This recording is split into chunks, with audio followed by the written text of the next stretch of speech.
ప్రచండం కశ్యపాత్మజాం శ్వేతపద్మధరం దేవం తం సూర్యం ప్రణమామ్యహం. ఈరోజు చాలా విశేషమైనటువంటి శుభదినం. ఈరోజు మనకు సాక్షాత్కరించేటువంటి సూర్యభగవానుడి యొక్క జయంతి. మరియు ఈ యొక్క తిరుచానూరు గ్రామంలో చాలా విశేషము ఉన్నది. ముఖ్యంగా మనకు సాక్షాత్ సూర్యభగవాను యొక్క ఆలయము ఈ యొక్క తిరుచానూరు గ్రామంలో ఉన్నది. తిరుచానూరు గ్రామంలో అందుకే మొట్టమొదటిగా ఆయనకు మూలస్థానంకు స్థపన తిరుమంజనొచ్చి తర్వాత విశ్వవిగ్రహాలకు రత్నగజిత మణిమణిక్యముతో మొట్టమొదటిగా ఆయన యొక్క అశ్వవాహనాన్ని ఊరేగింపు జరిగినది. మరియు అమ్మవారికి సుప్రభాత సేవతో మేల్కొల్పి తదుపరి అర్చనాది కార్యక్రమాన్ని నిర్వర్తించి మొదటి నివేదన అయిన తర్వాత అమ్మవారు రత్నగజిత కౌపితరాలై అమ్మవారు మొట్టమొదటిగా సూర్యభగవాని వాహనంలో ఊరేగింపు జరిగింది. రెండవ వాహనమైనటువంటి హంసవాహనము, మూడవది అశ్వవాహనము, 4 గరుడ వాహనము, 5వది శేషవాహనముతో ఉదయం 5 వాహనములలో అమ్మవారు ఊరేగింపు జరుగుతుంది. మరియు మధ్యాహ్న కాలమున ఇది కృష్ణస్వామి ముఖమంటపంలో ఉత్సవతాయర్ల వారికి అమ్మవారికి స్తపంతిర్మంజనొచ్చి తదుపరి సాయంకాలము అసుర సంధ్యవేళ అమ్మవారికి చంద్రప్రభ వాహనంలో ఊరేగింపు జరుగును. మరియు సాయంకాలం వేళ అమ్మవారికి ప్రీతిపాత్రమైనటువంటి గజవాహనముతో ఈ యొక్క 7 వాహనములో అమ్మవారు ఊరేగింపు జరుగును. మనకు బ్రహ్మోత్సవములో 9 రోజులు ప్రతి ఒక్కరూ చూడలేకపోతామే అనేటువంటి బాధ లేకుండా మరియు ఈ యొక్క అమ్మవారి రథసప్తమి రోజు 7 వాహనములలో అమ్మవారు ఊరేగింపు చేస్తూ చిన్న బ్రహ్మోత్సవం అనేటువంటి పేరుతో ఈ యొక్క రథసప్తమి మహోత్సవం జరుగుతున్నది. కావున భక్తులందరూ కూడా విరివిగా పాల్గొని అమ్మవారి యొక్క కృపకు పాత్రులు కండి. ఓం శ్రీ పద్మావతీ దేవ్యై నమః.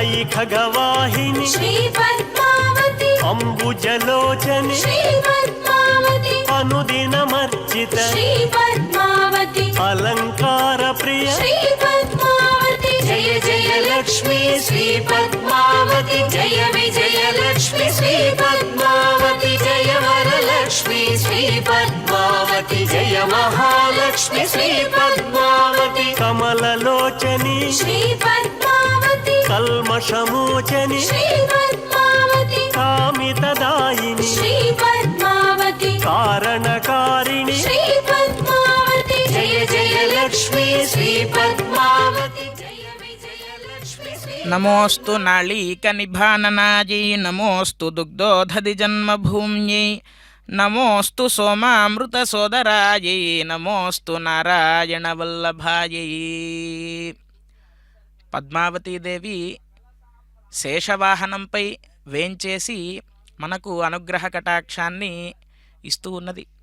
అటువంటి అమ్మవారిని మనం దర్శిస్తూ ఎల్లప్పుడూ ఆ ఆదిశేషుడి వలె స్వామివారి యొక్క కైంకర్యంలో నిమగ్నమై ఉండే విధంగా అనుగ్రహించమని ఆ పద్మావతీదేవిని ప్రార్థిస్తూ అజ్ఞాన తిమిరం హంతు శుద్ధజ్ఞాన ప్రకాశిక సర్వైశ్వర్యప్రదామేస్తు త్వత్కళామయి సంస్థిత అని చెప్పి అన్నట్లుగా ఈ మానవ జన్మను తీసుకుని ఎన్నో పాపపుణ్యాది కర్మలు నిర్వర్తిస్తూ పుణ్యపాప ఫలాధార సుఖదుఖ ప్రవర్తనం అని అన్నట్లుగా పుణ్యకర్మలను చేస్తూ సుఖాలను అనుభవిస్తూ పాపకర్మలను చేస్తూ దుఃఖాలను అనుభవిస్తూ ఈ పునరపి జననం పునరపి మరణం అనేటువంటి ఈ జన్మచక్రం ఏదైతే ఉందో దాంట్లో నేను ఇరుక్కుని ఉండిపోకుండా నన్ను బయటికి తీసుకువచ్చి స్వామివారి యొక్క సాన్నిధ్యాన్ని నాకు కలగజేయి తల్లి అని చెప్పి ఆ అమ్మవారికి నమస్కరిస్తూ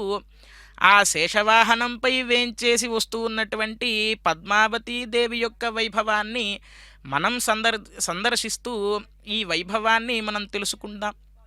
అయితే శేషుడు నిత్య నిరంతరము కూడా శ్రీవైకుంఠంలో స్వామివారికి ఎల్లప్పుడూ కూడా తల్పంగా, ఆసనంగా, ఛత్రంగా, పాదుకలుగా ఇత్యాదిగా విశేషములైనటువంటి కైంకర్యాలను నిర్వర్తిస్తారు. నిత్యానపాయనులు ఉంటారు స్వామివారికి.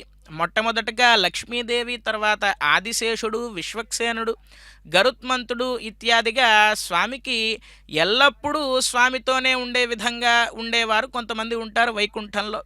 అయితే వారందరిలో కూడా పరమ అగ్రగణ్యుడు ఆదిశేషుడు. ఎందుకు అంటే స్వామివారు అమ్మవారు ఎలాగైతే అవతారాలను తీసుకుంటూ రాఘవత్వే భవత్సీత రుక్మిణి కృష్ణ జన్మని అని అన్నట్లుగా స్వామివారు ఏ అవతారం తీసుకుంటే ఆ అవతారానికి అనుగుణంగా అమ్మవారు ఎలాగైతే వస్తుందో ఆ విధంగానే ఆదిశేషుడు కూడా స్వామి ఏ అవతారం తీసుకుంటే ఆ అవతారంతో పాటుగా నిత్య నిరంతరము స్వామితోనే ఉండి కైంకర్యాలను నిర్వర్తించే విధంగా అవతారాలను తీసుకుంటూ ఉంటారు ఆ యొక్క ఆదిశేషుడు. మనం రామావతారాన్నే తీసుకుంటే కనుక శ్రీ మహావిష్ణువు రామచంద్ర ప్రభువుగా ఈ భూలోకానికి వచ్చినప్పుడు అయోనిజగా సీతాదేవిగా అమ్మవారు రాగా లక్ష్మణస్వామిగా ఆదిశేషుడు వచ్చాడు. అయితే కృష్ణావతారంలో బలరాముడుగా వచ్చాడు ఆదిశేషుడు. అలాగే స్వామివారిని ఎల్లప్పుడూ కూడా విడిచిపెట్టకుండా అమ్మవారు ఎలాగైతే నిత్యానపాయినిగా కైంకర్యాలను నిర్వర్తిస్తూ ఉన్నదో ఆ విధంగా ఈ ఆదిశేషుడు కూడా నిత్య నిరంతరము స్వామివారి యొక్క సేవలో నిమగ్నమయ్యి మనల్ని అనుగ్రహిస్తూ ఉంటారు వీరంతా.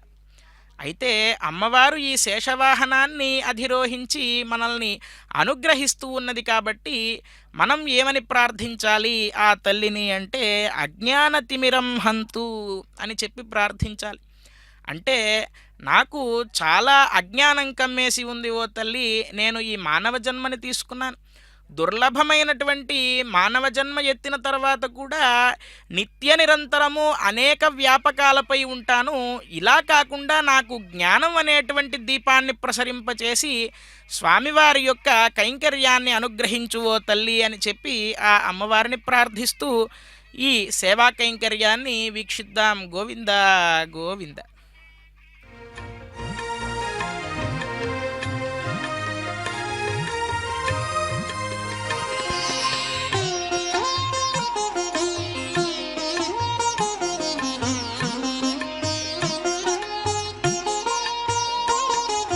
చిన్ని చిన్ని సిరుల సిరి చిన్నారి పద్మమ్మ, చిన్ని చిన్ని సిరుల సిరి చిన్నారి పద్మమ్మ, చిన్న శేషవాహనమున చేరి చూడరమ్మ, చిన్న శేషవాహనమున చేరి చూడరమ్మ, చిన్ని చిన్ని సిరుల సిరి చిన్నారి పద్మమ్మ, చిన్న శేషవాహనమున చేరి చూడరమ్మ, చిన్న శేషవాహనమున చేరి చూడరమ్మ, చిన్ని చిన్ని సిరుల సిరి చిన్నారి పద్మమ్మ.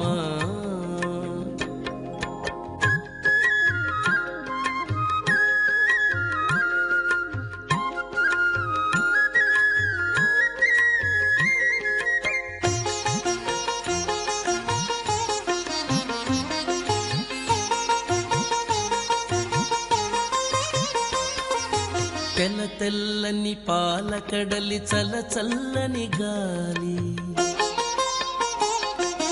మెల్లమెల్లగా వీచగా మేలిమి అలల తేలి, తెల్ల తెల్లని పాలకడలి చల్ల చల్లని గాలి, మెల్లమెల్లగా వీచగా మేలిమి అలల తేలి, వ్యూహావతారమున హృదయములను దోచి, వ్యూహావతారమున హృదయములను దోచి, పాము పడగపై పవళించు హరిపదముల పట్టేటి, చిన్ని చిన్ని సిరుల సిరి చిన్నారి పద్మమ్మ, చిన్న శేషవాహనమున చేరి చూడరమ్మ, చిన్న శేషవాహనమున చేరి చూడరమ్మ, చిన్ని చిన్ని సిరుల సిరి చిన్నారి పద్మమ్మ.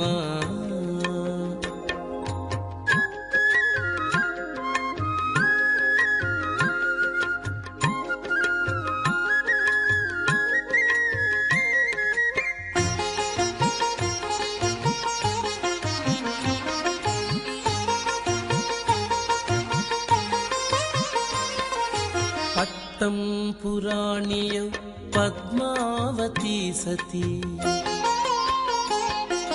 తనతో సమానంగా తన రంగా శ్రీహరి పట్టం పురాణీయౌ పద్మావతి సతి తనతో సమానంగా తన రంగా శ్రీహరి చెంత చేరి జిలిబిలి సింగారములు చిలుక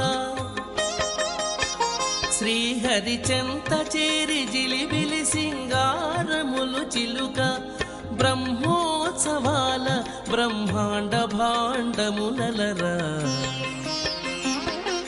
చిన్ని చిన్ని సిరుల సిరి చిన్నారి పద్మమ్మ దాని సగా మాగసని మదని సా నిదమగ గమ మదని మదని నిస మగసని దమని దమగమ చిన్ని చిన్ని సిరుల సిరి చిన్నారి పద్మమ్మ గమదని సనిదమగ సగమదని నిదమగ సామగ సమానిదమ సనిదమ నిదమగ సగమ చిన్ని చిన్ని సిరుల సిరి చిన్నారి పద్మమ్మ సగమదా గమదని మదని సా దని సగా సగమద గమదని మదని సాదని సగా గమ గమ గ సదని సా నిస నిస నిద మదని మదని దమగ గమద మగ సగమ గమద సనిద నిదమ చిన్ని చిన్ని సిరుల సిరి చిన్నారి పద్మమ్మ దా గమదా నీ మదని సాదని సా దాని సగా గమ గమ గ సగ సగ సని నిస నిస నిద దని దని దమ గమ గమ ఆపన్నార్తి ప్రశమన విధౌ బద్ధదీక్షస్య విష్ణోః ఆచఖ్యుస్త్వాం ప్రియసహచరీమైకమత్యోపపన్నాం ప్రాదుర్భావైరపి సమతనుః ప్రాధ్వమన్వీయసే త్వం దూరోక్షిప్తైరివ మధురత దుగ్ధరాశేస్తరంగైః అని చెప్పి వేదాంత దేశికుల వారు ఎంతో వైభవంగా అమ్మవారి యొక్క కరుణా విశేషాన్ని వర్ణిస్తారు. సమస్త జననీం వందే చైతన్యస్తన్యదాయినీం శ్రేయసీం శ్రీనివాసస్య కరుణామివ రూపిణీం అని అన్నట్లుగా శ్రీనివాసుడికి ఉండేటువంటి కరుణ అనేటువంటి దానికి ఒక రూపం ఉన్నది అంటే అది సాక్షాత్తుగా పద్మావతీదేవే అట. ఎందుకు అంటే స్వామివారు అనవధిక కృపాళుత్వ అపహత పాప్మత్వాది సమస్త కళ్యాణ గుణానాం సింధు అని చెప్పి వర్ణిస్తారు. అంటే ఎన్నో విశేషములైనటువంటి కళ్యాణ గుణాలు స్వామివారికి ఉన్నాయి. కానీ వాటన్నిటికీ కూడా తలమానికంగా నిలిచేటువంటి గుణం ఏదైనా ఉన్నది అంటే అది కరుణ అనేటువంటి గుణం. ఎన్ని గుణాలు ఉన్నా కరుణ అనేటువంటిది లేకపోతే గనక అవి ఎన్నున్నా సరే వ్యర్థమే. అటువంటి కరుణాస్వరూపిణిగా నిత్య నిరంతరము స్వామివారి యొక్క వక్షస్థలంలో కొలువయ్యుండి అఖిల భువన జన్మస్తేమ భంగాదిలీలే వినత వివిధభూత వ్రాతరక్షైక దీక్షే అని అన్నట్లుగా ఈ సమస్తమైనటువంటి చరాచర జగత్తును అనవరత ఆర్తరక్షణ దీక్షాదక్షుడు అనేటువంటి పేరుతో నిత్య నిరంతరము కూడా ఆర్తులెవరైతే ఉన్నారో అన్యథా శరణం నాస్తి త్వమేవ శరణం మమ అని ఎవరైతే అంటారో వారిని రక్షించేటువంటి శ్రీ మహావిష్ణువు యొక్క పట్టపురాణి అయినటువంటి ఆ అమ్మవారికి నమస్కరిస్తూ మెరుగువంటిది అలమేలు మంగ అరిమురి నవ్విని అలమేలు మంగ మెరుగువంటిది అలమేలు మంగ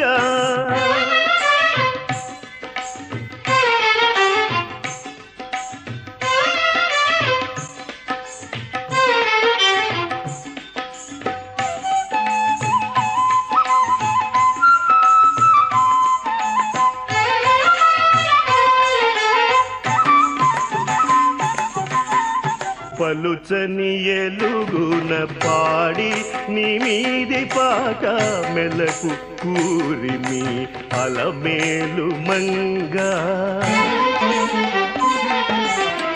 పలుచని ఎలుగున పాడి నీ మీది పాట మెలకు కూరిమి అలమేలు మంగా చెలులతో నీ శుద్ధి చెప్పి చెప్పి కరగి నీ అలయుచు సొలయుచు అలమేలు మంగా చెలులతో నీ శుద్ధి చెప్పి చెప్పి